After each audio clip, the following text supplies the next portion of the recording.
Seul Arnaud Watch, découvrez ce qui s'y mijote.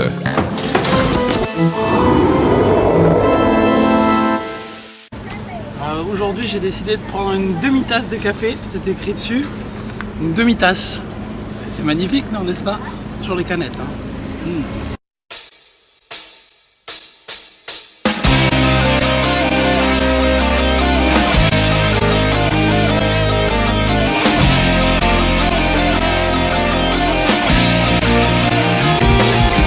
Salut à tous et bienvenue dans Gaijin TV épisode 10. Tu vas bien? Oui, ça va. Ça fait un petit moment qu'on s'est pas vu, un petit mois déjà. Ça fait longtemps, effectivement.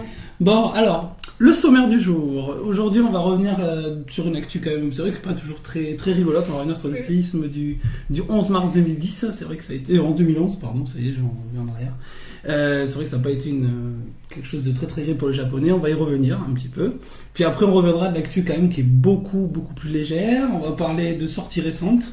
On va parler d'abord de Soil, un manga recommandé par Jean-David Morvan, pour ceux qui ont suivi l'interview, je ne sais pas s'ils s'en souviennent. Soil. Puis ensuite, Lily, tu vas nous parler. Je vais parler du front poney. En fait, c'est l'anthologie du front poney. Voilà. Donc, on va un peu expliquer en quoi consiste ce petit livre, qui est fort sympathique. Fort sympathique, très drôle. Et ensuite, dans la rubrique Zoom, on parlera du manga en fait, la possibilité de lire du manga en numérique, voilà. Et on fera un petit débat sur papier contre numérique, les plus et les moins. C'est un débat qu'on peut retrouver aussi pour la BD américaine ou française, mais pour le manga on va en parler. Et enfin dans la rubrique culte, tu nous parleras... moi je vais vous présenter, qui est pour moi très important, le premier manga que j'ai lu, qui est Kiss in the Blue, donc c'est un shoujo, hein, bien évidemment, vu que c'est tout rose. Donc voilà. Magnifique histoire. Bon, allez, on lance la rubrique, la première, c'est la rubrique Actu.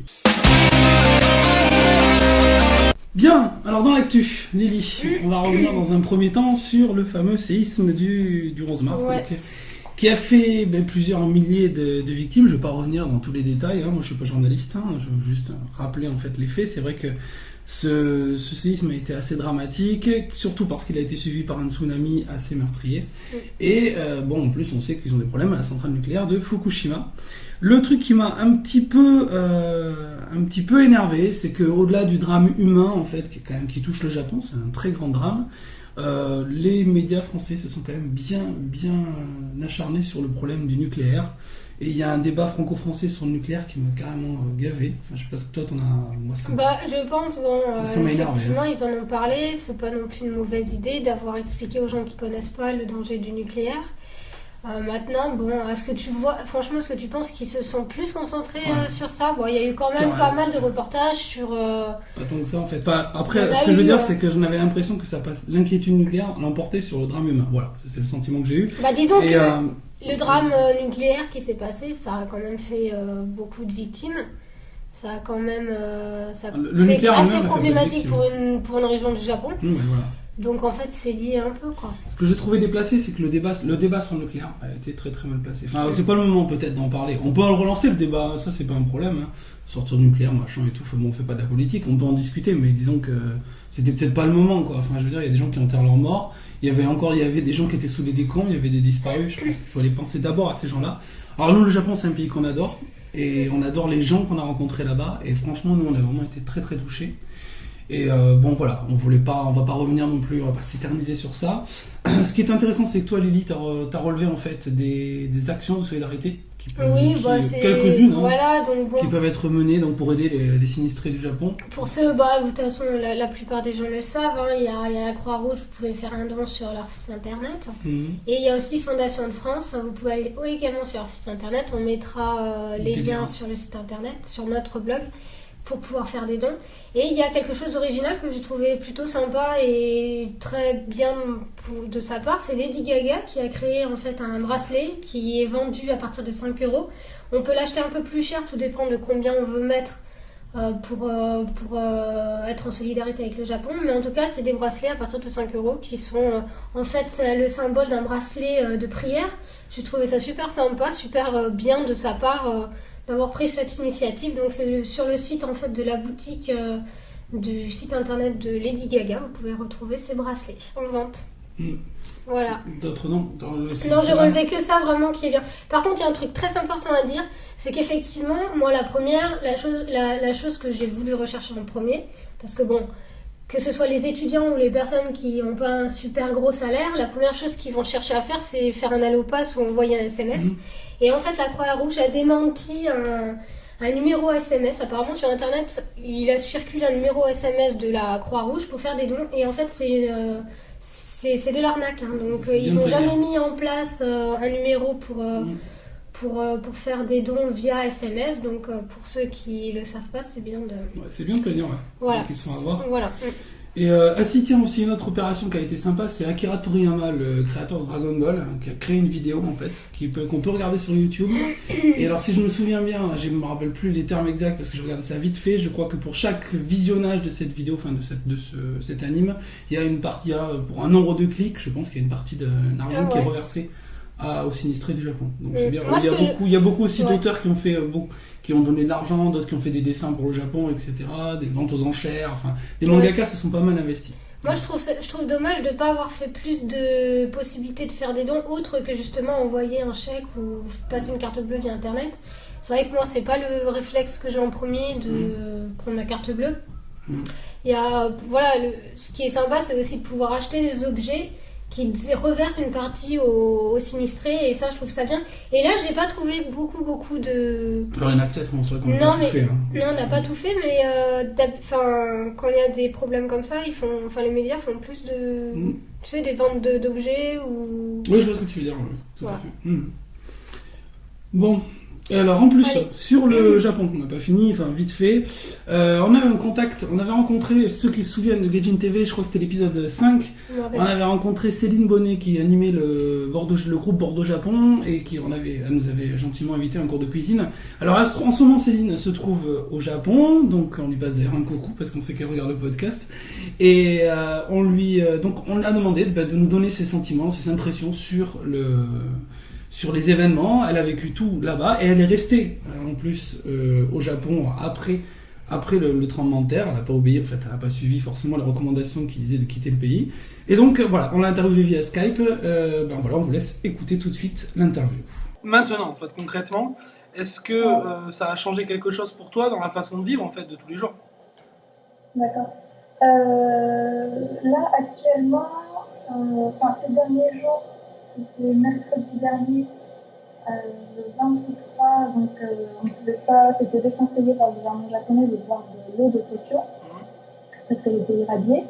Là, depuis quelques jours, très récemment, apparemment, on peut encore consommer l'eau du robinet, mais bon, si je peux éviter, j'évite.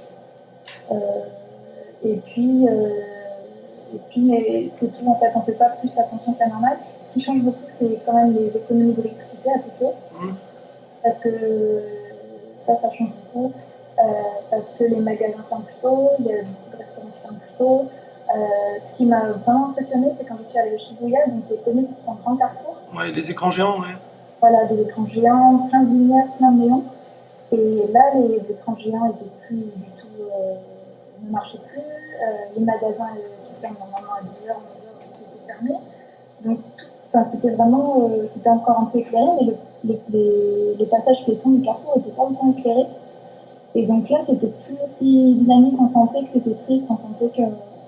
on se souvient toujours des victimes en fait dans ce moment, puisque le quotidien n'est pas le même, et puis...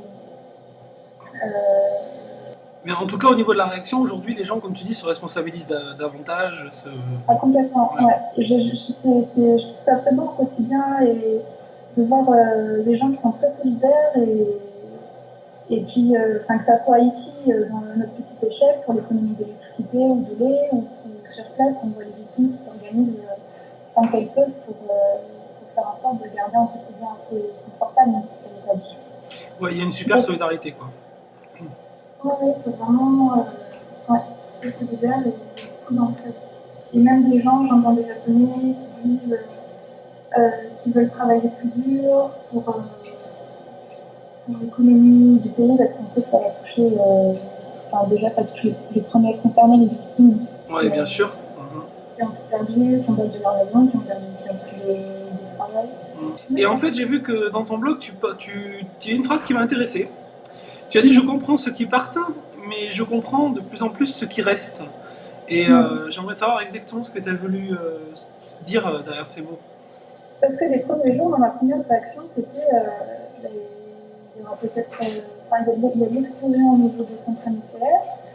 Je ne comprends pas le contenu de la centrale nucléaire et je me dis les radiations c'est grave, mais si on irradie, on va mourir dans un cancer, et pourquoi les gens ne parlent pas? Moi, c'est ce que je me suis dit quand j'avais pas plus de temps de chercher encore les infos précises, et puis donc, je me suis vraiment inquiétée. Et en fait, j'ai parlé à des Japonais, des amis ou des connaissances qui m'ont dit la réalité des choses, c'est-à-dire qu'ils ont leur famille, ils ont leur travail, partir où ils n'ont pas forcément de la famille dans le sud ou dans les zones qui ne sont pas touchées du Japon. Et puis aussi parce que je pense que partir, c'est une image de fuite. Oui. Alors maintenant aussi, tiens, sur le traitement des événements, on va en parler un petit peu, puisqu'en France, on a un regard assez catastrophiste. Alors j'ai envie d'avoir... Je sais que tu as suivi les événements, enfin, tu as suivi les informations et françaises, et japonaises, et américaines, anglaises, et je voudrais savoir, toi, qu'est-ce qui t'a agacé le plus dans le traitement des événements par les médias français? Alors d'abord, je ne trouvais pas les informations que je voulais, comme le fonctionnement Enfin, savoir si c'était dangereux, savoir si c'était... C'est sûr, on dit tout le temps c'est irradié, mais je voulais savoir à quel point c'était dangereux, si là où j'étais c'est irradié, si dans le futur est-ce que le Japon peut être fortement irradié.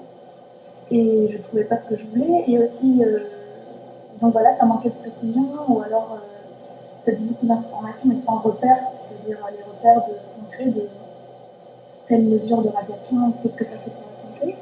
Et oui, très alarmiste, parce que à la fois les médias et l'ambassade française disaient que c'était comme conseillé de partir, sans explication très poussée. Bon, c'est vrai qu'il est possible de trouver, on peut trouver des informations, mais généralement, c'est pas ce qu'on trouve le plus facilement. En fait, il y a un ton.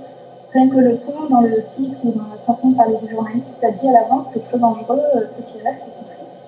Et alors que quand je vois des articles sur Japan Times ou New York Times ou BBC, ou quand je vois la télé NHK en japonais et traduit en anglais sur NHK World, le ton déjà c'est un ton neutre. Oui. Toujours sur ton blog, je reviens un peu en arrière. Tu parles d'une amie, d'une lettre, ton amie Asagi, je ne sais pas si tu vois ce que je veux dire. Asagi, dont les parents sont adultes à Fukushima. Voilà, dont les parents. Et elle témoigne d'un sentiment que l'espoir demeure, j'ai vu. Et en fait, que Fukushima, elle espère que ne sera pas la verrue, en fait. Hein, j'ai utilisé une image un peu forte, mais la verrue mondiale qu'on veut nous présenter, quoi. En gros, Fukushima sera perdu pour des dizaines d'années. Et est-ce que ce sentiment est partagé par beaucoup de Japonais? Est-ce qu'ils ont encore l'espoir, ou au contraire, est-ce qu'ils sont plutôt désespérés?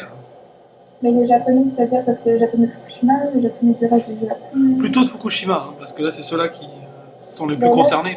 C'est pas qu'Asagi, en fait, qui parle, puisqu'elle a fait un montage des impressions fortes qu'elle a tirées des conversations qu'elle a eues avec ses amis à Fukushima.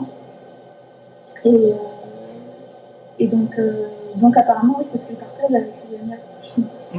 Et justement, je vais en profiter aussi pour compléter une réponse à une autre question, c'est qu'elle-même, elle disait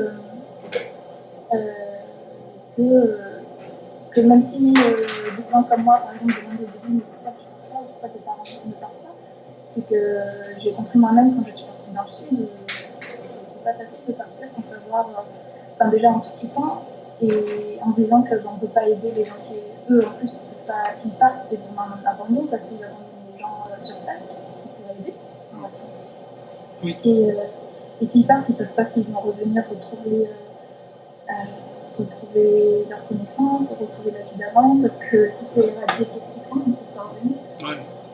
Et puis quand ils partent, ils savent pas jusqu'à quand ils partent, c'est très dur, parce que j'ai entendu des Japonais qui disaient, Fukushima ou autour à Sendai, qui disaient là le plus difficile c'est de ne pas savoir en fait ce qu'ils vont faire la semaine d'après, de ne pas savoir jusqu'à quand leur quotidien, le quotidien continue.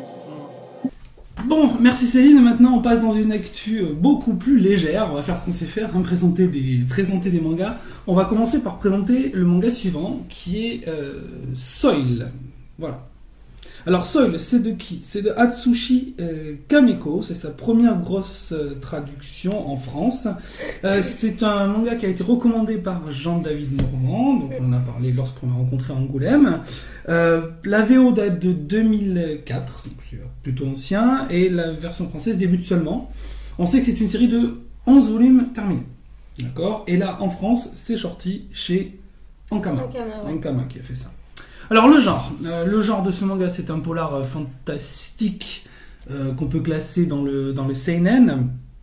Voilà, un petit peu pour situer un petit peu le genre. Sur l'histoire, alors l'histoire elle est sympa, elle se passe dans une ville, ce qu'on appelle les villes nouvelles. Les villes nouvelles qui s'appellent Soil, c'est le nom de la ville.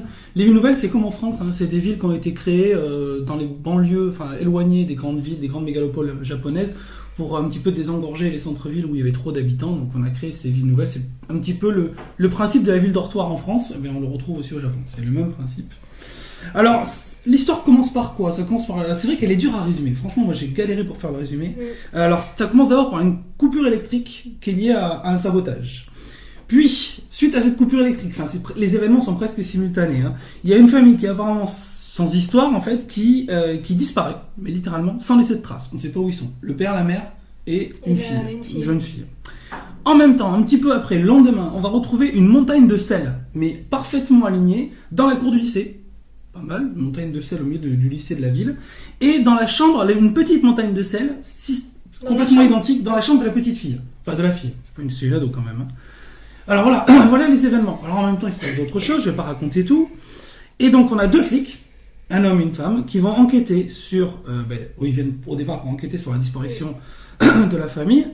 Et peu à peu, ils découvrent que les habitants cachent peut-être des choses. Et donc, en fait, on est dans une histoire où, en fait, on est dans un village où tout paraît parfait.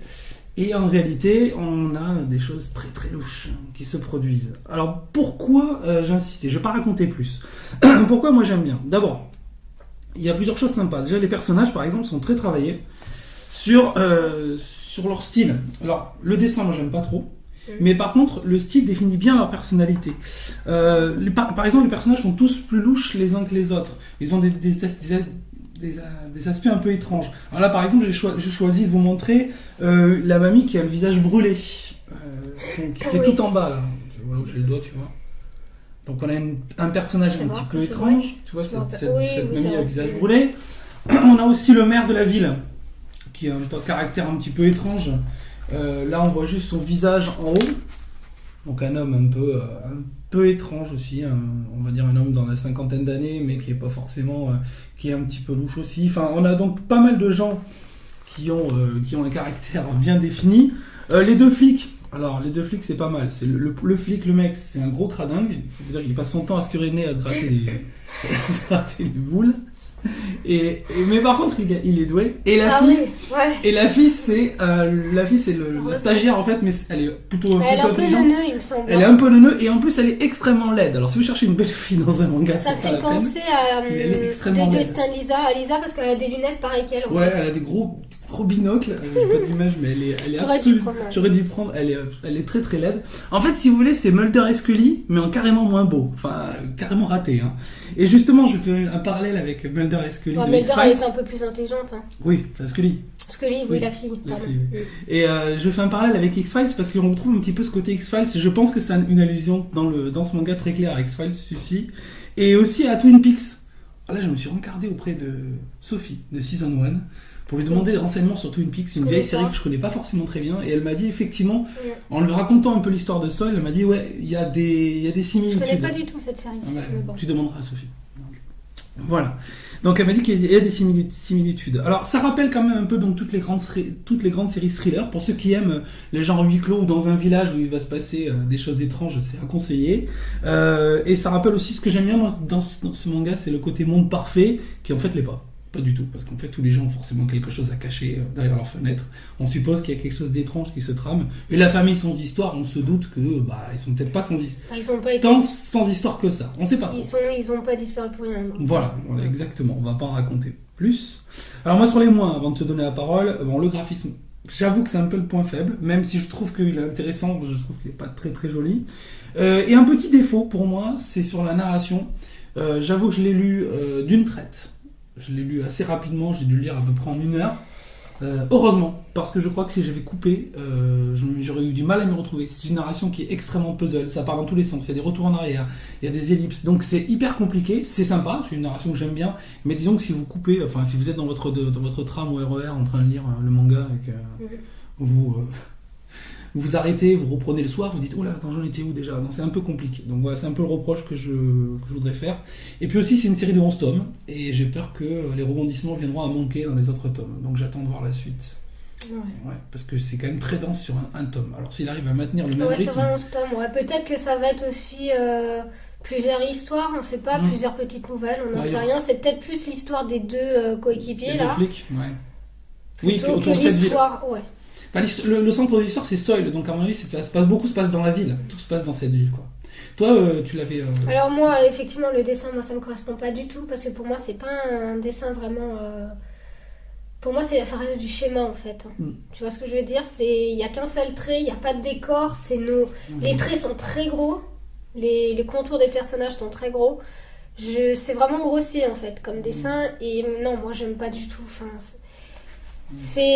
c'est très original quoi. Faut vraiment aimer ce genre de dessin. Moi j'ai pas du tout accroché. C'est vraiment moi il me faut justement un tracé bien fin avec des détails, avec du décor. Tu vois là il y en a pas du tout. C'est noir. Mais bon ça fait partie de l'histoire aussi. Hein. C'est un choix. C'est un choix dû à l'histoire. Moi non. Moi déjà le dessin m'a vraiment fait reculer.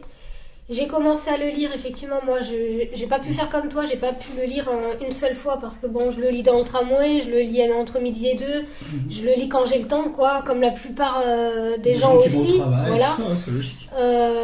J'ai vite décroché, j'ai lu que la moitié, quoi, parce qu'à un moment donné, je me suis dit, bon, soit je retourne en arrière et je recommence le manga à zéro, et dans ce cas, il faut que je le lise d'une traite. Et j'avais pas envie de me mettre ça en tête parce que pour moi le manga tu le lis vraiment quand t'as envie, quand ça te fait plaisir. Là pour moi c'est une nécessité de le lire du début à la fin sans s'arrêter. Donc moi déjà ça m'a fait aussi reculer. Et puis effectivement moi j'ai passé une journée sans le lire et au milieu du livre j'étais perdue. Ouais c'est vrai qu'on se perd vite. Et c'est vraiment puzzle, des retours en arrière, C'est assez dense quand. Assez dense, c'est vraiment pour les passionnés de thriller. Ouais, pour les passionnés de thriller. Pourtant j'aime les thrillers, mais celui-là, c'est une histoire dure quoi, à comprendre. Hein. À suivre peut-être quand même. Bon, on peut en tout cas recommander pour les passionnés, on peut dire. Ouais. Bah, ça a été recommandé par Jean-David, donc je pense que... Si JD l'a dit, alors... Je pense que c'est quand même un gars qui vaut le coup, mais c'est pas pour moi. Okay. J'ai pas apprécié, j'ai pas aimé. Voilà. Très bien. Bon, écoute, on va laisser de côté Soil et puis on va pas raconter la fin parce qu'on va pas spoiler. Ah, je la connais même pas. Voilà, comme ça, ça fait 1 semaine que je le bosse. C'est quoi? On va pas raconter la fin parce que sinon on va spoiler. Oh, d'accord. J'ai bossé 1 semaine sur cette blague. Voilà. Ouais, tu vois, elle marche même pas. Même pas. Ok. Trop nul. Bon, allez. Passons à la deuxième rubrique. Aussi très légère, tiens. Oui. Parle-nous de ça, tiens. Bah, ça, c'est gentil. Envoyé très gentiment. Oui. Donc, que je ne me trompe pas, l'anthologie du Framponnet. Alors en fait c'est quoi? C'est un recueil en fait, un livre qui regroupe...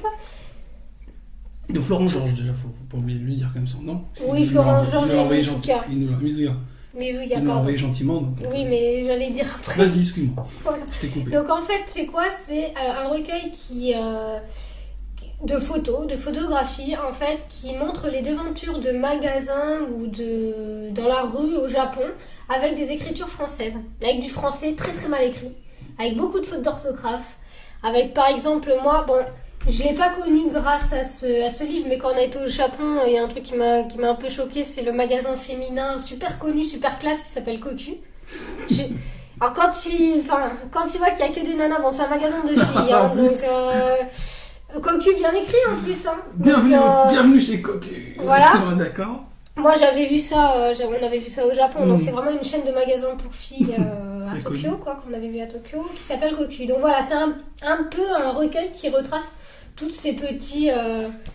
ces fautes de français, et en même temps c'est vrai qu'il y a des devantures de magasins en fait qui s'apprêtent pas vraiment à... Ouais, c'est clair. Alors, il y en a une que t'as notée qui est pas mal. Il y en a une que j'ai notée, mais alors là franchement ils l'ont bien faite. Faute de goût, là. Ouais, là c'est vraiment faute de goût.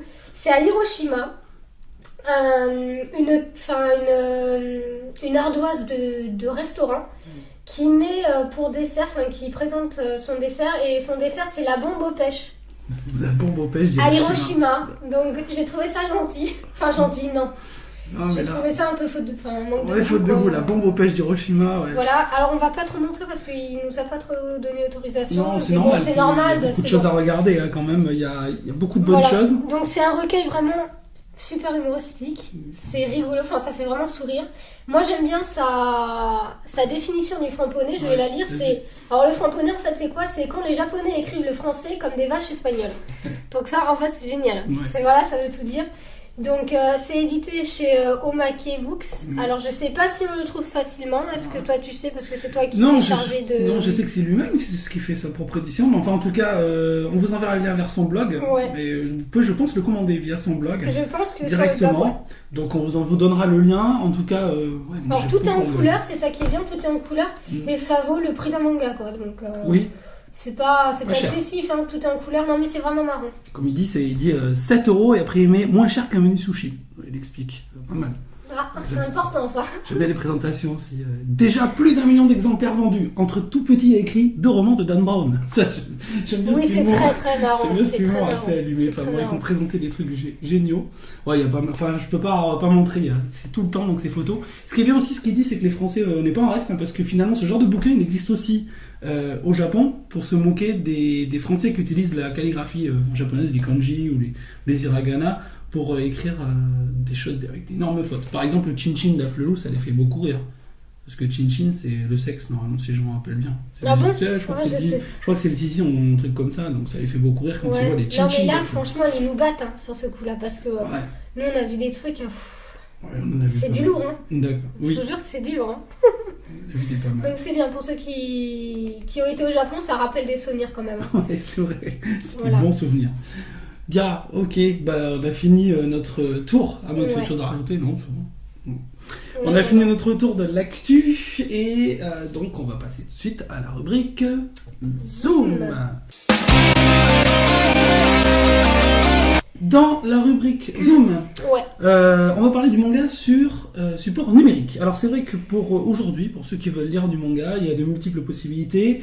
Alors on peut toujours acheter le papier classique bien sûr, mais de plus en plus, on le sait, il y a la possibilité, on va dire légale, de pouvoir télécharger des mangas, et aussi beaucoup de possibilités illégales, mais on n'en parlera pas parce que c'est pas le sujet du... C'est pas le sujet. Pas le sujet Pas du tout. du Zoom. Alors, il y a beaucoup de supports. Moi, j'en ai sélectionné 3 qui m'ont paru intéressantes. D'ailleurs, je fais un petit coucou et un merci à Ludovic de From Thailand qui nous suit depuis le début. Et c'est grâce à lui que j'ai eu pas mal d'informations sur les possibilités de lire en numérique. Alors, je vais présenter assez vite, je ne veux pas m'attarder trop longtemps là-dessus. Moi, j'ai relevé par exemple Manga MF. Alors, Manga MF, c'est une application qu'on peut télécharger sur iPhone et iPad.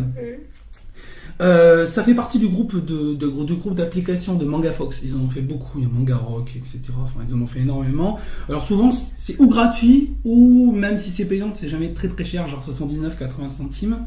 Les plus de l'application que je voulais présenter, c'est en fait déjà un très beau design par rapport à beaucoup d'applications. La présentation est très bien faite. On a également un accès aux pages qui est très facile dans cette application avec un système de chapitrage qui est plutôt bien fait. Et on a également, ce que j'aime bien, c'est dans cette application-là, comme un petit peu dans toutes les applications de MangaFox, on peut rechercher, il y a un outil de recherche qui est complet. On peut chercher par exemple par genre sur le seinen, sur le shoujo, sur le shonen, ou alors si on connaît un auteur et qu'on veut voir tout ce qu'il a fait, on peut trouver un auteur et donc accéder directement à ces mangas qui ont été publiés. Ça, c'est pas mal, MangaFox, je le conseille. Donc iPhone, iPad. On a également un peu le même principe, ce qui s'appelle Manga DL pour download. Alors on va retrouver la même chose, on va retrouver la lisibilité, la possibilité de zoomer, on va retrouver la possibilité de verrouiller aussi, mais le verrouillage sur iPad, ça me fait rigoler le verrouillage sur iPad parce que il y a une touche sur laquelle on peut appuyer et donc ça verrouille, ce qui fait que vous pouvez bouger dans n'importe quel sens, vous pouvez lire. Mais on l'a déjà sur l'iPad, la fonction de verrouillage. C'est pour ça que je me demande à quoi ça sert de l'avoir installé sur une application. Peut-être parce que sur iPhone elle n'y est pas, l'option. Je crois pas sur iPhone elle n'y est pas. Hein.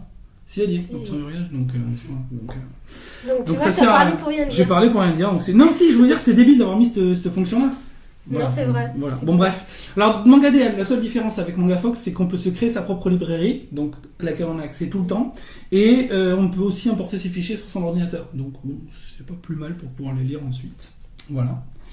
Et je vais pas développer davantage, hein, je vous montrerai quelques images, je mettrai des liens sur Internet. On va parler d'une dernière application qui elle est française. Et là c'est pas mal, c'est BD Buzz. Elle a rien à voir, il va pas parler que de manga, il fait un peu de tout. Et le mieux, je pense, pour présenter cette application, serait été de rencontrer l'auteur, le créateur. Ah oui. Et qu'est-ce qu'on a fait? On on l'a rencontré. Allez, tout de suite. Alors toujours dans cette chronique sur les applications qui permettent de lire la BD sur le format numérique, on a eu de la chance puisqu'à Angoulême on a rencontré Patrick Chatin qui est le créateur du site, enfin de l'application plus exactement, BD Buzz, que vous pouvez trouver sur iTunes. Et je vais le laisser en fait nous présenter son application, en quoi ça consiste, et vous allez voir, c'est pas mal. Bonjour, alors BD Buzz c'est une nouvelle application qui est un hub de la bande dessinée dans lequel on veut vraiment faire converger l'ensemble des supports bande dessinée numérique qui existent, mais aussi papier, pour que chacun retrouve tout son univers, qu'il soit numérique ou papier. Donc c'est une application gratuite, c'est effectivement téléchargeable sur l'Apple Store et qui sera disponible dans l'année un peu plus tard sur Android. Donc cette application, elle permet donc d'accéder à une librairie qui va nous permettre de rechercher dans la base de données tous les albums. Donc on travaille avec la base de données BDGS, qui est une des bases de données les plus complètes sur la bande dessinée. Et à partir de là, on peut ajouter l'album à sa collection, l'ajouter à sa wishlist. On peut aussi l'acheter. On peut publier sur son mur Facebook pour dire qu'on aime ou qu'on n'aime pas, ou échanger avec ses amis. Et puis donc derrière, dans sa collection, on va retrouver l'ensemble de sa bande dessinée, l'ensemble de ses références. Et on travaille aujourd'hui avec tous les acteurs numériques du marché pour être capable d'ouvrir directement ces bandes dessinées numériques à partir de là. Puisqu'aujourd'hui l'offre est complètement dispersée, on a plusieurs applications qui en proposent.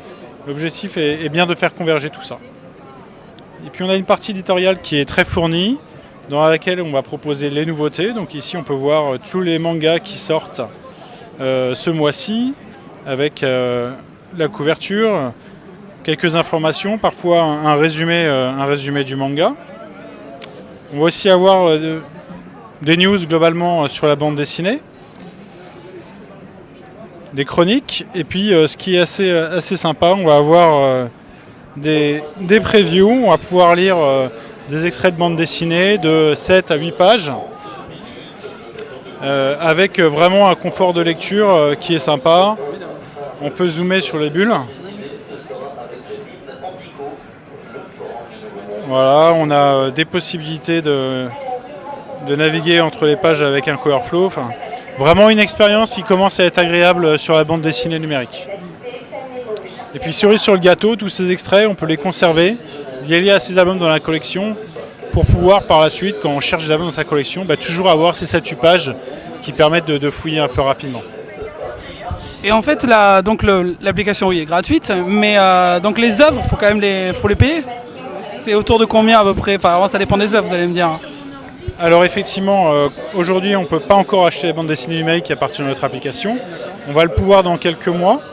Et les prix aujourd'hui qu'on constate sur le marché, ça tourne entre 4,99 et 6,99 en fonction des éditeurs, en fonction des différentes maisons. Ok, donc c'est une application qui vient juste de sortir, donc il y a 3 semaines d'existence, donc c'est plutôt pas mal. Écoutez, on souhaite longue vie à cette application, pourvu que ça dure. Merci d'avoir répondu à nos questions. Merci, et puis rendez-vous sur Apple Store pour télécharger BD Buzz. Voilà, rendez-vous sur Apple Store. Bien, je pense qu'il nous l'a très très bien expliqué, Oui, hein. ouais. On peut pas faire plus clair. Merci, hein. mais c'est vrai que c'était encore à Angoulême, décidément, ça a Ouais. été très productif pour nous d'aller à Angoulême cette année. Voilà.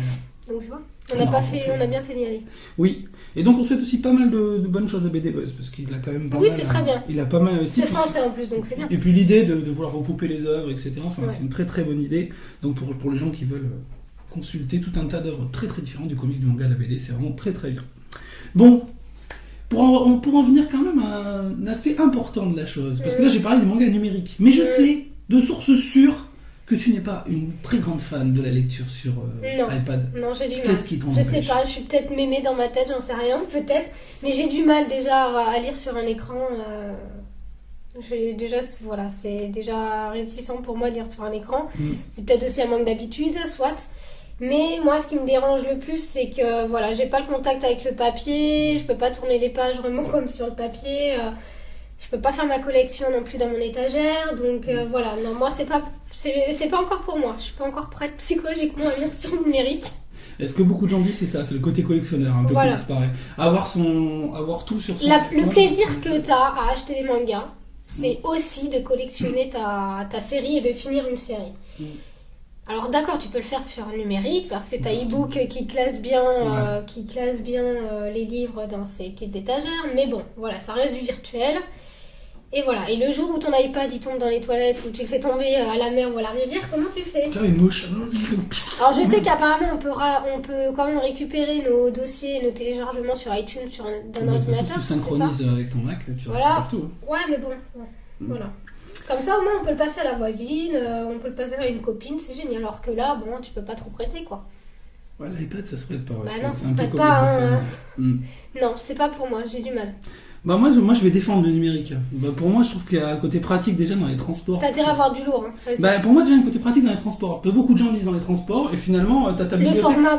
Oui, mais t'as ta bibliothèque avec toi. Donc aujourd'hui, j'ai envie de lire un shoujo. Hop, je lis mon shoujo. Aujourd'hui, j'ai envie de lire sur un shonen. Je lis mon shonen. Pour ça, tranquille. c'est bien. C'est clair. Donc je peux transporter tout avec moi, je peux aller aussi me balader. Mais par contre, il y a un truc, je pense, qui fait encore que le numérique Oui. est moins pratiqué, c'est qu'il n'est pas assez poussé. Ah non, moi, c'est Alors, pas chers ça, amis mais- qui font du numérique, moi j'ai des idées de folie. Embauchez-moi si vous voulez. Par exemple, je vais vous donner des trucs qui pourraient être faits sur le numérique. Je sais pas si ça se fait déjà. Bon, par exemple, sur un personnage, un manga. Vous prenez One Piece, le mec, dès qu'il a une technique qui apparaît, on pourrait très bien, par exemple, proposer de double-cliquer sur le nom de la technique et d'avoir une fiche qui s'ouvre avec donc qui explique un petit peu quelle est la technique qui est utilisée, voilà, un petit peu l'historique. Ou quand un nouveau personnage apparaît, ou quand un personnage réapparaît, on pourrait cliquer sur son nom pour savoir où est-ce qu'on l'a vu, dans quelle partie, etc. C'est intéressant quand on a des histoires qui sont très très C'est ça longues. ton argument? Attends, il n'y a pas que ça. Ah oui. Non, je dis qu'il pourrait pousser encore plus loin. Par Oui. exemple, on pourrait Bah, aussi, ça va venir. par exemple, passer d'une version couleur à une version noir et blanc, comme on voudrait, switcher, tu vois, sur Ouais, mais un manga, tu peux pas. Les BD, oui. Si, mais sur pas- un numérique, on pourrait switcher du couleur en noir et blanc, imagine. Mais comment tu fais si déjà le manga. là, Non, mais il est en noir et blanc, mais tu aurais une version couleur en plus sur le numérique. Tu Oh, bah, choisirais. déjà que tu les payes cher, les mangas, déjà dans le numérique. C'est vrai qu'en numérique, c'est encore un peu cher. Bon, il y a d'autres idées, par exemple, moi je verrais bien, par exemple, paramétrer la vitesse d'application des cases et des textes. En fait, que tu aurais pu à tourner les pages, mais que les trucs apparaîtraient à la vitesse que tu choisis. Toi, Ouais, mais ouais. Enfin, il y a plein de choses. Bon, après, je vais pas en parler, mais c'est vrai que. Non, moi, le numérique, j'aime bien. Je suis assez habitué maintenant. Mais je pense que ça va l'emporter sur. Non. sur Je le ne papier. suis sûre que. Non, ça va rester. Enfin, à moins qu'ils baissent leur prix, parce qu'effectivement, pour Ouais, moi, c'est trop ça cher. reste extrêmement cher. Par rapport. Enfin, moi, je suis désolée, c'est combien à peu près un manga au numérique? Ça dépend. Bah là, pour l'instant, tu veux, c'est gratuit. Pour l'instant, la plupart. Pour l'instant, ils la font tout plupart- gratuit. La plupart, c'était Même genre les nouvelles gratuit. séries qui sortent là? Les nouvelles séries, non. C'est dur à trouver, bien sûr. Mais bon, après, c'est Il n'y a pas de après, prix. c'est Il n'y illégal. a aucun. Non, mais après, c'est illégal. Enfin, je veux dire, légalement. Bah, s'ils prennent. Pourquoi à partir du moment où la série est sortie en France et qu'ils la font payer et qu'ils ont un accord avec la maison d'édition, pourquoi. Bah, Il après, n'y a c'est- aucun prix pour l'instant, Après, donc on si peut t'as pas des savoir trucs- si, à combien après, ça sur BD chiffre. Buzz, ils te vendent des trucs en numérique, mais À c'est combien un peu moins cher que le papier. C'est-à-dire. Je sais pas, j'ai pas de chiffre, mais c'est un peu moins cher. Non, mais c'est pas Parce beaucoup que moins cher. sincèrement, est-ce que ça vaut le coup de abandonner son papier, son livre? Est-ce que l'écart de prix vaut le coup? Pour l'instant, je suis d'accord, ça vaut pas trop le coup. Voilà. J'ai gagné. T'as gagné. Ok, bah, je m'en vais. Non, Bon, voilà. mais par contre, j'aimerais bien qu'on ouvre le débat sur si des gens veulent réagir sur le forum. Ça peut être intéressant de donner votre avis. Bah, c'est un avancé vers une évolution, donc on va pas se fermer à ça, mais c'est vrai que bon, pour l'instant. Ok. Bon, mais moi j'ai plus rien à dire. De toute façon, Bah, écoute, moi, bah, non. tu m'as battu mon caquet, moi je vais m'en aller, c'est bon. Mais non, t'as raison, c'est bien. Allez. Bon, merci, c'est très Voilà. gentil. Bon, allez, on passe à la dernière rubrique. Allez, on la balance. Oui, C'est la rubrique culte. C'est à toi. c'est à moi la rubrique culte aujourd'hui.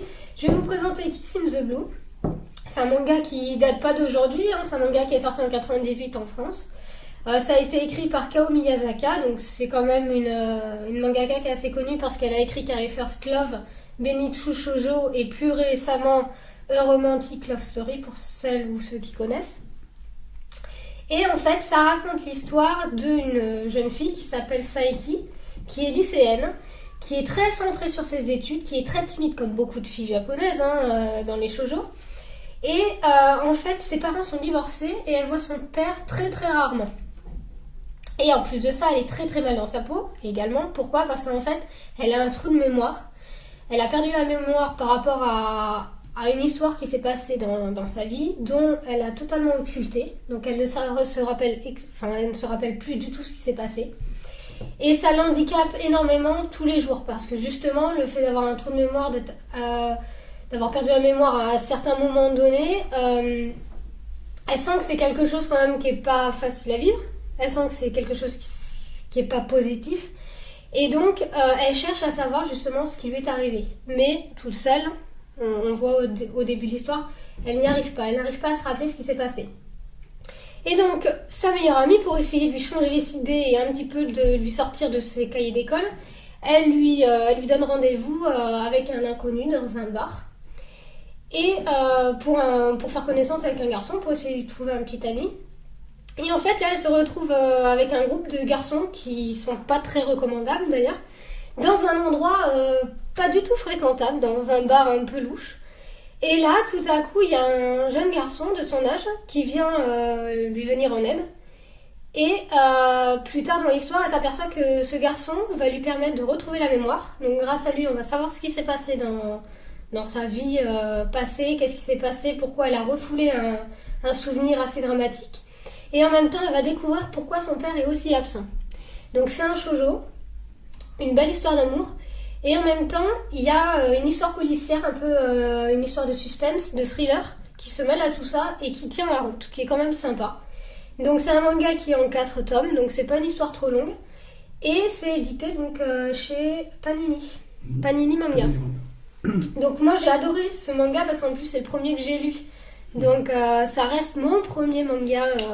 Oui, c'est symbolique. Hein, une première fois, c'est ce que tu veux dire. C'est un bon souvenir. Ah, bon, bah, non mais on sait même pas... Mais non, j'ai une première fois. Première fois que tu manges du cake, tout ça, enfin les premières fois quoi. On sait ce que tu as voulu dire. Non, rien, c'est pas mon genre. Oui, c'est une bonne histoire. Disons que pour mon premier manga, j'ai été satisfaite. Et c'est ce manga qui m'a donné envie de poursuivre la lecture du manga. En plus, le dessin est quand même sympa pour l'époque, parce que 98, t'as des mangas qui sont pas trop bien dessinés encore. Ouais. Si... Bon, non, je veux pas dire que tous les mangas de 98 sont mal dessinés. Attends. C'est qu'il y a des mangas plus récents comme Marmalade Boy, Ouais. qui est plus récent. Bon, t'as toujours des dubs en 2011. Tu vois, hein. Enfin. non, oui, mais ce que je veux dire, c'est que... Enfin, Non, mais il a bien vieilli, quoi. Ouais, il a bien vieilli, c'est vrai. Il a bien Ça vieilli. se laisse regarder par Ça, rapport c'est, à d'autres. voilà. C'est 98, c'est pas quand même... ça date pas d'hier, mais il a quand même bien vieilli. Donc voilà, je recommande aux filles de lire Kiss in the Blue. Ouais. Surtout pour celles qui connaissent Kao Miyazaka, parce que je sais que c'est quand même une mangaka qui est assez réputée dans le milieu et qui est réputée pour faire de très bonnes histoires d'amour aussi. C'est super sympa. Ouais. Toi, tu l'as lu. Ouais. Je t'ai forcé à le lire. Ouais, alors moi, je suis pas du tout shoujo, mais enfin bon, j'ai fait un effort. T'es pas shoujo, mais en tout cas, Video Girl, t'as plutôt bien aimé. Ouais, c'est classé shonen, mais bon, on va pas discuter sur le classement parce que c'est un peu spécial. Hein. Bon, moi, je suis arrivé quand même un peu à rentrer dans l'histoire, ça va, ça m'a quand même relativement... ça m'a plu peut-être parce qu'il y avait une intrigue, comme tu dis, un peu policière.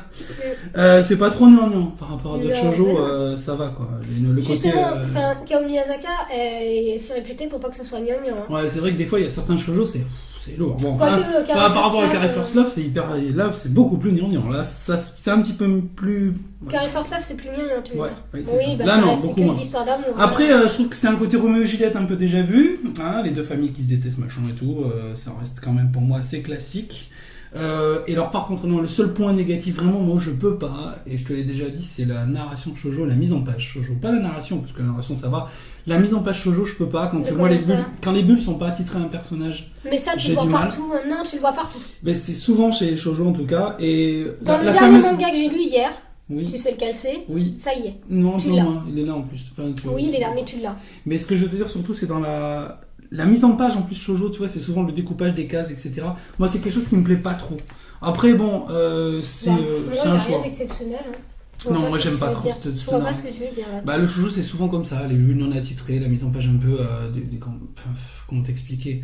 C'est pas un découpage très strict. Voilà. Des fois, il y a des cases qui dépassent sur d'autres et tout. Enfin, comment dire, c'est un peu des personnages qui dépassent sur des cases. Moi, j'aime bien quand c'est assez carré. Bon, après, ça dépend des goûts. Hein. Bon, et je trouve aussi que la personnalisation, elle est pas assez poussée.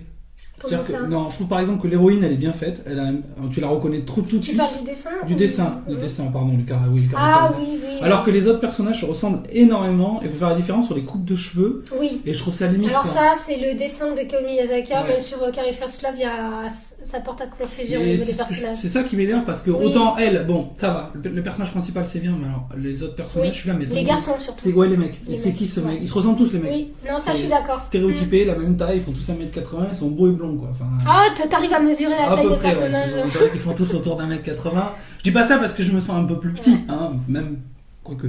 Heureusement que t'as pas lu comme un manga, je me rappelle plus comment il s'appelle. Lequel ? Je sais plus. J'ai lu qu'un tome, j'ai lu 5 fois et à chaque fois j'arrive. C'était nous, non ? C'était nous. Ouais, Voilà. c'était nous, ouais. Voilà, c'est le même problème, c'est la ressemblance des personnages. Effectivement, c'est un peu c'est un petit point négatif que effectivement je souligne également. C'est un trait caractéristique du mangaka parce que on peut voir dans ses autres séries qu'il y a aussi ce problème. Voilà. Ouais, moi je suis d'accord. Enfin, moi, tu vois, mon truc, moi ça me gêne. Bon, on a fini. On a été un peu long. Hein. On a été un petit peu long. Remarque, on a du retard. On a un petit peu. Oui, ils vont être contents. Ils auront quelques minutes de plus. Non, ils ont du rab. On passe plein. Voilà. Alors, avant de vous quitter, tiens, notre sponsor, la boutique No Watch. Oui. Je vais vous faire un petit message publicitaire. Ding, ding, ding. Vous aimez les podcasts de No Watch TV, FM et The Lab ? C'est bien. Mais saviez-vous qu'il existait dans un recoin du web une petite échoppe sans prétention nommée la boutique No Watch ? Les geeks, otaku et autres hyper connectés aiment s'y retrouver pour y découvrir et acheter différents produits. Vous, otaku, imaginez des pulls en poil de Totoro, des petites culottes déjà portées par Sailor Moon, des tasses à café recommandées par Captain Harlock et j'en passe.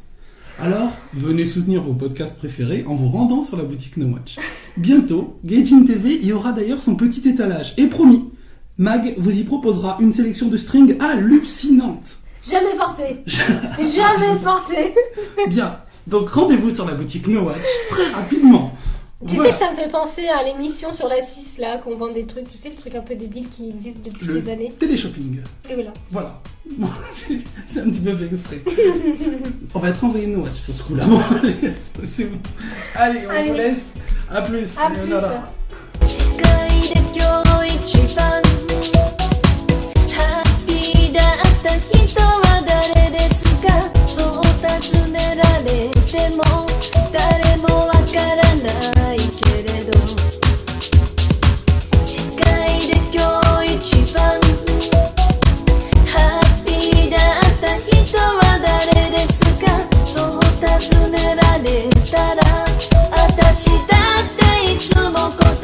Voilà, ça c'est fait. Bah attends, tu m'as mis plein de poussière dans mon truc là. C'est normal, ça fait exprès. Ok, t'es prête ? Attends. Et tu fais pas comme ça. Mais quoi ? J'ai rien fait. Mais tu tapes pas. Oh, t'arrêtes ? Je suis sensible, hein. Allez. Voilà, c'est bon. Allez. Attends, j'ai le chocolat chaud. Mais il m'appelle mémé parce que j'ai mon gilet. Ça fait mémé ? Non, mais non, il faut faire du sexy quand même, on a dit mince. C'est vrai ? Il faut faire l'audience quoi. Putain, voilà, enlève ça. Chien. Mais non, attends, comment tu veux faire de l'audience ? J'ai froid moi. Voilà. Pas déboutonner un peu. Non. Non. Bon, allez, t'es prête ? Allez. C'est parti.